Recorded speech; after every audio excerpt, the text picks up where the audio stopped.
So hello everybody, welcome back to Meet the Jugglers live, and this is number 12, and we have Lauri from Finland with us. And Lauri is how can we one of the most dedicated jugglers that I see around on social media now, and he has very very meticulous and very precise technique, and he brings also this jovial very Nordic humor into what he does, and I like it. So yeah, where are we going to start? Let's start with like how did you get into juggling? Like, what was it that sparked up this enthusiasm about it? It was sort of like an accident, which I guess for many people it might be, but it was on the 6th grade. I was 12 at the time. We had, so how do you say? It's sort of like a play day in a sense in a school. We went to like maybe once or twice a year. We got to do something like some sports, like a sports day, and we had the option of going ice hockey or track and field and circus. I know it sounds funny combination, but the reason for that, like for me, I used to be a football player, so ice hockey was like it was like a curse word in our family because we were like only boys. Everybody plays soccer. Nobody likes ice hockey. So it's like, all right, let's go to track and field. But because in the same hall there was also a circus, it was like a track and field hall, and at the corner there was a circus school, and sort of like let's make them all together. So first half people went to track and field, half went to circus. I went to track and field. And after all, we had to switch, and I was like, do I have to? Yes. But what if I just like run in a circle for like 1 hour? I don't want to go to circus. No, you have to. I don't want to. You have to. All right. I was going to go there. And then this guy explained, like, everybody gets to go on a trampoline. All right. So trampoline is the thing. Everybody gets to go to the trampoline for 1 minute. So we had like 60 minutes time. But first, he's going to show us how to do everything else. And first thing, he taught us how to juggle 3 balls. So he started showing like 1 ball, and then 2, and then 3, and I was like, that was the most amazing thing I ever saw. And after he showed all the other props and everything, unicycles, whatever they had, and then, all right, everybody go to the trampoline to make a line and get a number. And everybody ran to the trampoline. I ran straight to the 3 balls. And that was the thing for me. I tried everything. I went to the trampoline eventually. I did try everything, but like learning that 3 ball, that was my goal. And I think I did like 10 catches after that, during the 1 hour. Oh, and great. Then it was on Friday. I practiced a whole weekend at home with tennis balls. And then on Monday, we went to the circus hall with my father, and it was like, all right, my kids wants to join in. How is that possible? And then 2 months later, I was there performing. Wow. That's how I started. And this is, how old were you then? Sorry? How old were you then? I was 12. Yeah, I'd imagined. I had this idea of 12 in my head. Yeah, it sounds like sort of 12-year-olds way of seeing the world. That's cool. That's cool. Yeah. So, look, before we go into a bit more about your story and with juggling, I'm quite interested to, it's like you had some resistance to learn. It's like, do I have to do this thing? And this is a thing that as jugglers we often see this. We want to teach other people to juggle, and they're like, no, I can't do this. Yeah. And I mean, I obviously have my own thoughts on this, but I'd like to hear your thoughts on this. And also how to reach out and encourage other people to give it a go. Yeah, I didn't know what it was. So it was very hard to get into it before knowing what it was. But when seeing it, and my teacher, the guy who ran the circus school, he was amazing of this, like to get you very enthusiastic very fast. Okay. Because it was like he had this ability, and it was a whole concept of the main point is you have fun. It wasn't about being better than others. It was about having fun. And it's just like you're basically in a competition with yourself. Like he always said that circus is fun because there's no competition. You can just do what you want and get better if you like it. But yeah, I learned because I started teaching there as well. There's a lot of these groups, they came in and they had only like 1 hour time. So you have to motivate them very, very quickly. And I also noticed that being enthusiastic and starting off with tricks that are very, very easy to learn get you like starting that sparkle, like, oh, this is so cool, I want to learn more. I think that's very important for people these days.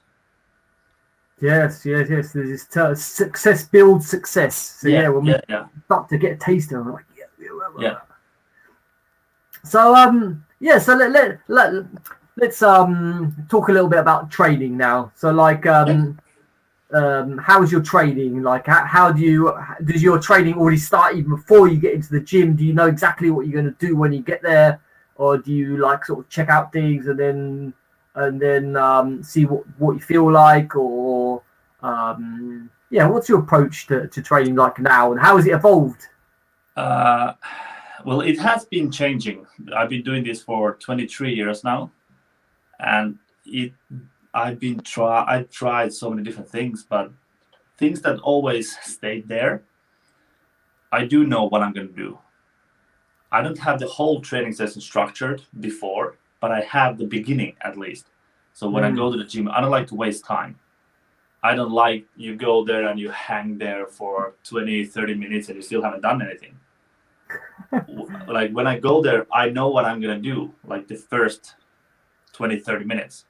And after that, I have like a freestyle. I do have a training routine that I can do all the time, but I like to keep some spaces there that I can do just whatever I feel like. But I always have the beginning that I have always in my mind before I go, so I don't waste any time. Ah, that's really good. And let us know, what is your beginning? Well, I warm up first. I warm up my body, and then I do a little stretching. And I warm up on my way there. Like, so Right. I either ride a bike or I walk really, really fast. So I sort of like get this small aerobic thing going on. And then I start right away, like doing this kind of stuff, swinging my arms, stretching a little bit my shoulder and my chest and my arms. And then I do club multiplexes. I found that those are like really, really good for me because you get a lot of this opening and closing action. Right. And it's heavier. Like you throw 2 at a time. It's much heavier than just throw 1. So for me, it really, really helps. Wow, that's really interesting. Yeah. So what is there's what when we learn there's different ways of engaging when we juggle. Now you talked about the fun aspect, but there's also this aspect of almost getting a trick, and for you, what is the motivation in your training? Like when are you like most enthusiastic, or when something goes? Like, when you succeed and you're not dropping, then you're motivated for sure. But yeah, there are some times like when you're learning harder tricks, you don't see any progress until like 2-3 months later, and you know that, but you still feel discouraged. Like it's sort of like sometimes it gets you, like you feel unmotivated because of that. But that's why I always do super easy tricks every once in a while, like trying to learn new, really, really easy tricks. So I get that feeling of success all the time. Because I know that if I just practice the hard tricks, I'm going to feel so depressed by just failing for a few months without any succeeding. So that's why I have these easy tricks there as well. So I get, yes, that feeling all the time. Oh no, that sounds really cool. And so when you have a difficult trick, how long would you stay on that before you change? Like you insist a little bit more than what, like past your, like you've had enough of it, or you say, I'll try just a few more times? It depends how it goes. Like I would do it for a while, a few minutes, and then if it goes well, I just keep on practicing it. I just double down and I go harder and harder. But if it just doesn't go today, I may take a few steps back and do like some easier warm-up exercises. Like let's say you have 5-club cascade, and I'm trying to practice that. If it goes well, I just keep on grinding and grinding and grinding. I try to break my record, maybe even try harder tricks like different side swaps or pirouettes. But if it's not going at all, okay, I take 1 club away and I do 4-club exercises for the 5. I even might go like 3-club exercises for the 5, and then try to get back into the 5 again. And if it feels that it's not going, I just leave it. All right, let's do something else and come back tomorrow. Because there's no point of, if it's not going, there's no point of just doing bad technique, like doing bad. Right. Yeah. Oh, and again, great. It's all about that, having fun while doing it. Sure. So what is the fun then? The fun is, where is the fun? I guess it's like we all have different things about what is fun with it. I think you have to be a little bit crazy to be a juggler, because you know that you're just repeating the same thing over and over again, and you're expecting to succeed in it, even though you're not, but you still keep on doing it. I found a lot of fun in it. I guess we all have different things, but that's why I do silly things in my training sessions as well. I make funny noises. I dance around. I make it fun for myself. Yes. Yeah. No, that sounds really good. I mean, what I mean by good is I agree with you completely. No, it's also being more in the body. The more we're in our body, and silliness in our body as well. But I still do I still get into that hardcore training as well. Like that's how you get good. So it's not just. No, it's a balance. Totally. Yeah, exactly. It's a balance. Yeah. Yeah, we could say this is what we learned from juggling in the end, that everything's a balance.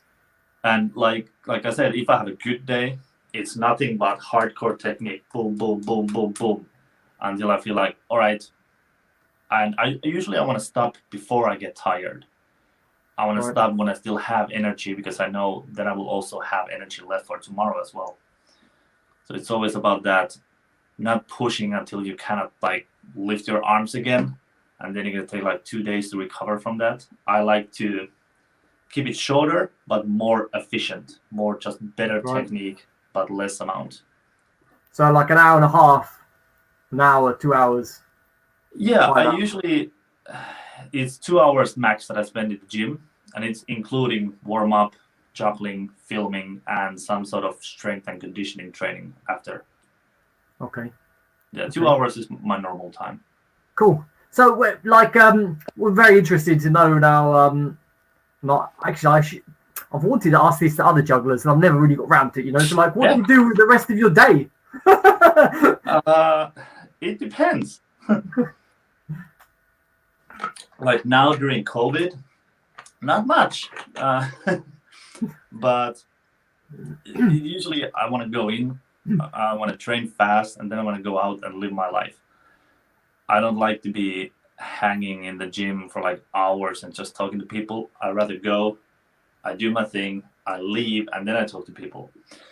So I hang out with friends.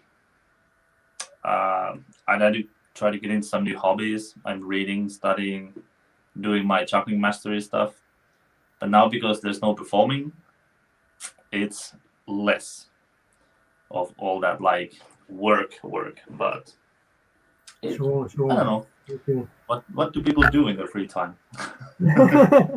No, it's and I ask you as well because it influences. I'm sure that it influences also our training sessions. They influence each other. It's even if we go in it with a sports mentality, it's anyway a meditation. If you go in that hardcore space, all like stupid bullshit in our lives, it just goes, It's sort of like, for me, it's sometimes it's like that. It's a way you just go do training session and you can just shut everything off out of outside.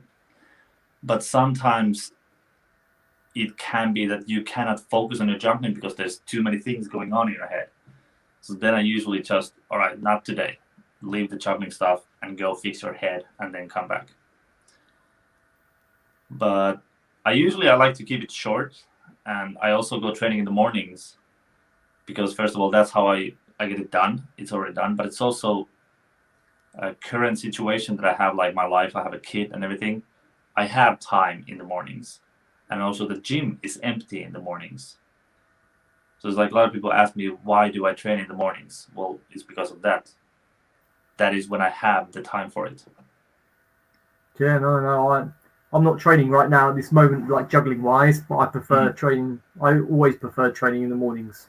Yeah. It's always something. And then afterwards I feel great. I feel great for the whole day, you know. Yeah, and exactly. You have a beautiful space to train in. You know, it's a huge ceiling.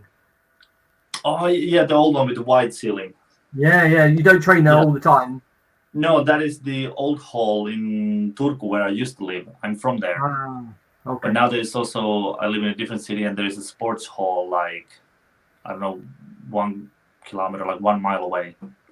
So I go there, and it's also empty in the mornings, usually. So. Okay. Oh, brilliant. So let's go a little bit into your juggling mastery course. Yeah. And then perhaps you can just share some like a little sneaky things with some people. Absolutely.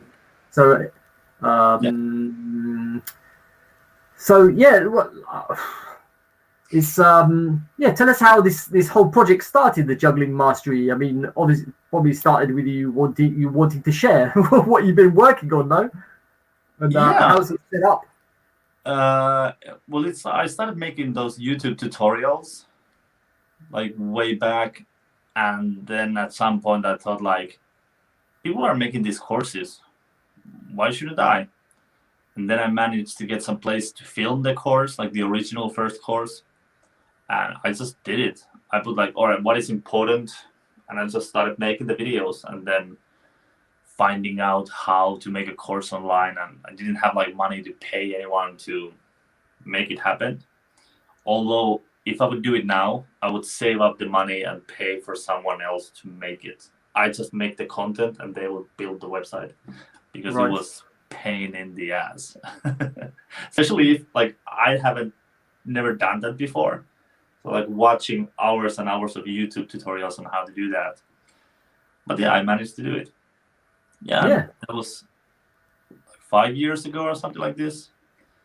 And then it's just been growing and growing and growing, making more videos, and people are starting to know about it now. Yeah, no, I think it's an important resource, and I think it's like when it's always the commitment thing, you know. It's like you have committed to putting this together, and anybody that comes along and takes part in something like this, they commit to it, you know. It's like so how is it like is it like structured in lessons or you just choose whatever you like? It's sort of like different categories. So it's not like first you do lesson 1 and then you do lesson 2, because we don't want to learn maybe ball juggling. We may not want to learn ring juggling. We may not want to learn pirouettes. So you can go and you can just watch the lessons and learn what you want to learn. There's like clubs, there's balls, there's rings, basic technique, body throws, body rolls with different objects, 360s, all these pirouettes, and how to train, how to create material. It's like it's just like a huge database in a sense of juggling. Right. Excellent. Yeah. So so I'll pop the link in the comments later on in the description. And I think it's pretty easy to find it anyway. Jugglingmastery.com, no? Yeah, it's really not hard. So, it's like also for myself, it's I really felt like the first years I really was learning the hard way. I was doing all sorts of different dance lessons, all sorts of different acrobatic, clowning, theatre lessons. And when I actually went to the Dimitri School, like a physical theatre school in Switzerland, there I started to realise that there are people that actually know their stuff, and they really go deeply into it. And you just learn so much faster when you get kick-started ahead. It's like as jugglers, well, perhaps not everybody here, but we tend to be pretty self-taught proud. You know, we don't like for other people to teach us what to do, you know, and but it's important to learn from other people, you know, and Yes. when I have my workshops and things, I never actually tell anybody what they should do. You know, I have it's like just like basically a creative container where we do all sorts of different body work and things like this, just to get in that state where we can do our best. You know, I'm not going to say like, no, you don't do that. Do this other thing. You know, so it's like somehow, you know, it's like coming as a self-taught juggler. I totally know what it means to be a self-taught juggler. Totally. And it's like I had the same after a few months. I learned everything that the teacher had to offer, because he wasn't juggler. He was a trampoline acrobat, and it was like a trampoline gymnastic. He could learn, like, teach that very, very well, and he only could do like the basics of all the juggling props. So I learned the basics of all the juggling props. And this was time before YouTube and everything. So once a year, you get to see some other jugglers. Maybe there was one convention in Finland, and every once in a while you see someone. And yeah, it took a long time to learn. I actually wish, like the people nowadays you can see on YouTube, it pushes the level so fast, much higher. But I think it's also taken away a lot of the creativity, because you're just watching other people all the time and just copying. But I still think it's very good to copy at first, because it will build your skill set, and once you have wide enough skill set, then you can find your own ways. But yeah, having a teacher is really important, I think. Yeah, no, certainly. Yeah. We're a little bit biased, I would say, this way, but you know, it's how it is. You know what? Like, why waste time? You know, when someone can, you know, the idea of teachers, it opens your eyes to things that you hadn't even thought of. You know. Yeah, and it's also, you want to learn some trick. All right, then you gotta practice the trick. Then you're gonna practice it differently, and then you want to practice variations on it until you find what was the best way of doing that trick. If you have someone to tell you, this is the easiest way, start with this, you're gonna learn it so much faster and give you like some steps to do. And like, I'm not saying that everyone has to go and buy my course to do it, but just like find someone who has done it already, or that's why YouTube is so great nowadays, because there's so many different people doing tutorials. So I think that's always the best place to start nowadays, unless especially now during the whole pandemic thing, it's very good. But obviously, if you have a teacher in front of you, that's even better. That's always better. Sure. So let's I'm quite interested in if you like, just showing us some things, like also some like common errors, you know, that people do, and that you've worked out that perhaps it's there's a better way of doing it. You know, what do you consider like basic mistakes? And show us if you got some stuff. If you got any props like lying around there. Yeah, we can go the other room. Okay. Let's go there. Just put in some more lights in here as well. All right. There we go. Wow, into like your studio. So that was my very fortunate office, and now we're in the living room. A lot of the stuff that people do, like first, they don't practice the whole, just like the very, very basics from the ground up, like how you should be even when you juggle. Because it's this, a lot of people, you can see the wiggle when they juggle like this. Obviously, it's not bad if it's your style, but it's always easier to do from the easiest technique. Like first you learn how to do it from here, because there's less movement. And then once you learn it here, you can start adding, if it's like in purpose. Yes. But if it's just like when people do back crosses, they do like this, and it's always harder because you're moving your body.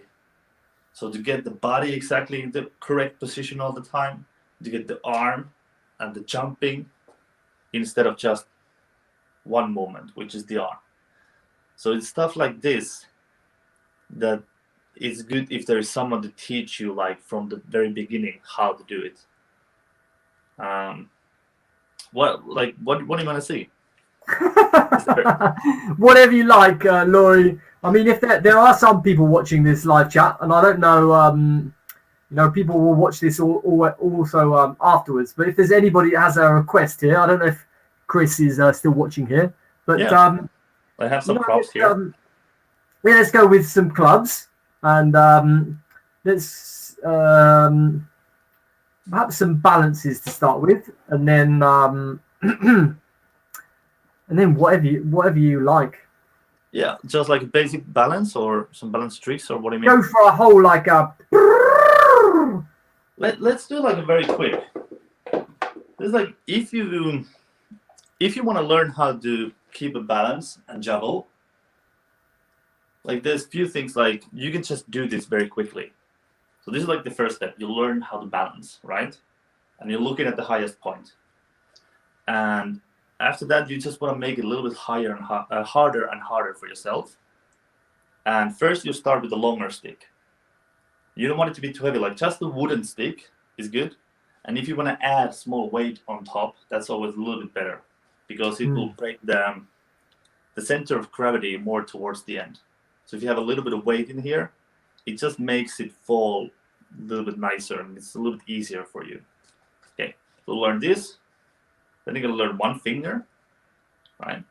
And after you can keep one finger to the back side of your hand, like the back side. And then you can go for the arm. And you just practice this. Okay?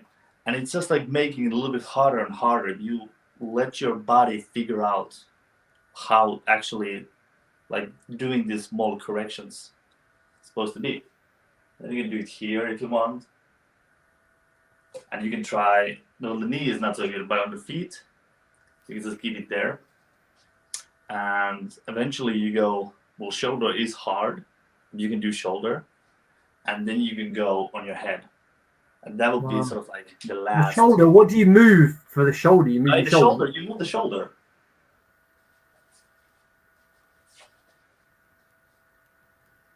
Oh, okay. I haven't done it in a long time. Yeah, I can do it with a stick. If I have a longer stick, I can juggle. But with clubs, I'm not that good. But there are a lot of people who are. But if it comes to the shoulder, it's sort of like you have to learn to keep this separate than this. So you can sort of like move your shoulder if you want to juggle while doing it. And you just have to find the place. Like just find a place that you can move it around without dropping. But it's the same as everything. Plus you can move your body a bit. Okay, let's sorry. No, something that you're particularly proud of with Twee clubs that you can do in your house, of course.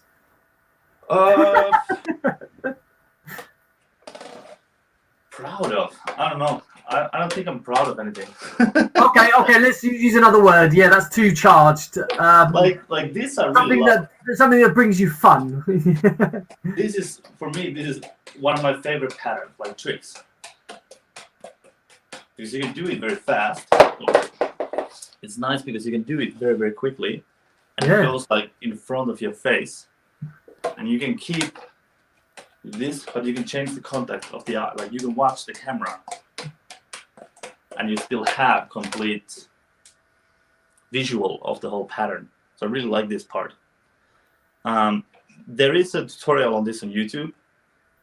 It's like a flat front, and it's in flats. It's different than doing it like this, which is like a reverse cascade. Right. How I do it so you can keep it low is, and you can do it. Let me go a little bit further away, like this. That they always go from the front to back. But to me, that is not as fast. So what I like to do is my right hand throws behind and left hand throws forward. So they go in a circle in a sense. So it's always. Oh, yeah. And that's how you can make it very quickly. But in the front, you don't see it.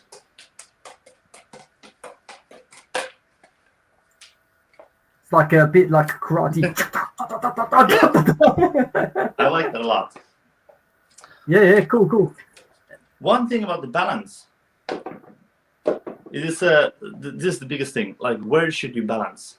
On your chin, when you balance on the head, the chin, your nose, or your forehead. There is no right or wrong here. I think it's fun when I tell people I like forehead, and I tell them why. They're all like, "You are wrong."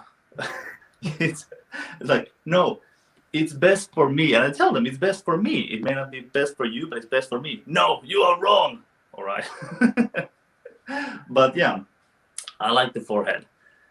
And it's because, well, some people, when you have very complex balance, it's very easy to put on your chin. Like, you just lift it up like this, and it's here. And if you need to put it on the forehead, it's sort of like you blind your vision for a while. And yeah, that can be hard. And also some people, because how their chin is, they can keep a much heavier weight. But actually you can keep a much heavier weight on your forehead, because then like your head is aligned with your spine, and you can actually do this as well. And you can keep a much heavier load. And I think you can keep much longer on your forehead as well. Like, all the endurance records are much longer on the forehead than on the chin. But yeah, I like the forehead because you have more space to move. Like, this forehead is away from the neck, so you have a lot of space to move the balance. Like, chin here, it doesn't move that much. And also, if you want to add juggling into your tricks, like this watch here, the club is between your eyes and the props. For some people, it's completely fine. For me, it's easier if it's here. So now my eyes are on this side, so I can see the props better. And lastly is, because I'm a performer, I go for the visual aspect of it. And I think it's super important when you perform for your audience, you're not like this. Because this is sort of like rude thing. But if they can see your face, that's usually much better. So this, look at me, or this, you can see the face. So that's, for me, very important thing. Yeah. And do you have many routines yourself, Lauri, that you perform, or you have your routines and that's what you do? I do more like an entertainment talking show here in Finland. But okay. I usually do, like, I have a club act, I have a ring act, I have a traditional juggling act, I have a low ceiling act, 5 club act, 3 club act, and so on. But yeah, I have many different ones, and I have like one with sort of like traditional act in a sense that I like to update every maybe 2 years. And it's sort of like I make it so it works for jugglers and non-jugglers as well. Because I don't like doing that. I have one act and I do it for 10, 20 years. I like to keep creating and keep changing things. I like it. Excellent. So let's also cross our fingers that the EJC will be in Finland this year. Oh, huh? Yeah, definitely. There was a news, I think I saw yesterday or day before yesterday, that some experts are saying that on July we are back in normal. But I mean, we're hoping, but yeah. Yeah, let's hoping. So, Lauri, you mentioned earlier that if you were to do your course again, you would have got someone to redo the videos. But like with your juggling, not like redo no, the videos. No, not the videos, just like the website. Yeah. But for yourself, is there any advice you would have given to yourself, things that you know now that you didn't know 20 years ago, that would have just made things easier or more interesting? Yeah, find teachers and find other jugglers faster. Like, if I would have known that I wasn't the best. I wasn't the center of everything. If my ego as a young kid would have been smaller, yeah, it would have been much better, much faster. It's just like having around with other jugglers, other great jugglers, and being around with teachers. It can help so much. So I would have definitely trained better. I would have learned how to train much better, and I would have tried to go and visit more jugglers and better jugglers. I did always when I saw jugglers, I talked to them, I asked them stuff, but that time people weren't so helpful. Like how I learned 5 balls, I saw this juggler.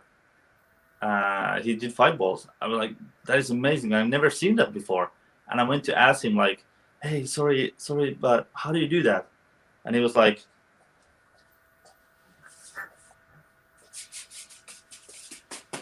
like that, and go away. Oh no! And I was like, oh, thank you so much, thank you. And then I went home and I tried to do what I saw him do for like 7 throws, and it took me a year. So, like if I think what my skill level, like what my skill set was, if I would have a teacher, I probably could do it like in a month or something. But it's to avoid things like this, like trying to find out how to train and how to like build up the steps to learn the trick. It just saves you so much time. Yeah, put some thought into it. Yeah, exactly. Like know what you're doing.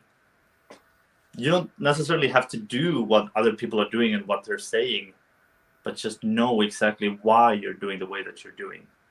That already helps, because you may realize that, maybe this is not the best way of doing it. But just like knowing, having the reason why you're doing the things that you do, it usually helps a lot. Excellent. Is there anything you'd like to end our conversation with, Lauri? I don't know. I like coffee. That's it sounds funny, but that's my new hobby. I started learning how to make like really good coffee. Huh. So that's what I've been into now. I'm looking to buy. I've been dreaming about this, like this hand espresso machines, like these manual espresso machines, for maybe 10 years. And I want to get one of those and like really practice just like juggling skills. You fine tune the whole things and you find small techniques that works. I want to start learning like how to make very, very nice coffee, like really, really put too much time and too much effort into it. Oh no, that's cool. That's cool. I like this. It's like what comes across is your desire to care and understand things. Yeah. And again, it's this whole thing about like getting the feeling of success from somewhere else than the hard tricks. So I got one of those, these things. Oh yeah, like pizza. Yeah, this is like it was sent to me, and I want to try it out and make a review out of it. But it's super fun because it's very easy to start with, and I like all these kind of toys, like in a sense. Yeah, Astro Jacks. Do you know Astro Jacks? I actually have an Astro Jacks. Yeah, they're funny. I was watching some tutorials the other day. I've got the space here, but you do some crazy stuff, with Astro Jacks. Exactly. Like it's stuff like this. Yeah, you can just learn a few different easy moves, and you get that. Yeah. You don't have to keep on practicing them for year after year, but just doing a few different ones. Like I had a friend over, and he gave me a slinky, and that was super fun to do for a few days. And then after that, it wasn't so fun anymore because then you would need to go for the next level. You had to practice much more. But it was fun for a while, and it gave me this huge inspiration and feeling of success that you take into another stuff. Yeah, so people watching this is the curiosity. We see that Lauri has this curiosity, and I feel personally that more than technique, because technique we will get there, really understand how to be curious, how we stay motivated, what gets us enthused, what gets us enthusiastic about things, and then we'll stay up. Our motivation will be high, and I think this is important lessons. Yeah, it absolutely is like how to find motivation, how to keep yourself motivated. Yeah, that's very. I think it's a very good way finding those new little things, or just new little tricks. If you don't want to get new things, just figure out new tricks, especially easy tricks. Yeah, and don't take yourself too seriously. Yeah, exactly. Okay, brilliant. So check out Juggling Mastery. Check out Lauri's tutorials on YouTube, and if you're watching live now, then please say hello. Say what your takeaways are from this video. If you're watching later, please comment about how you've enjoyed this video, and it helps our algorithms to show other people, so other people can benefit from this work.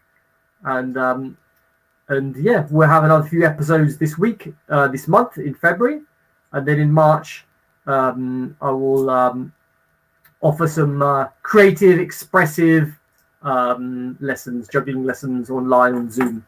So we will see how this goes. But expect crazy stuff. Expect crazy, weird stuff. So let's say goodbye to everybody. Ciao, ciao.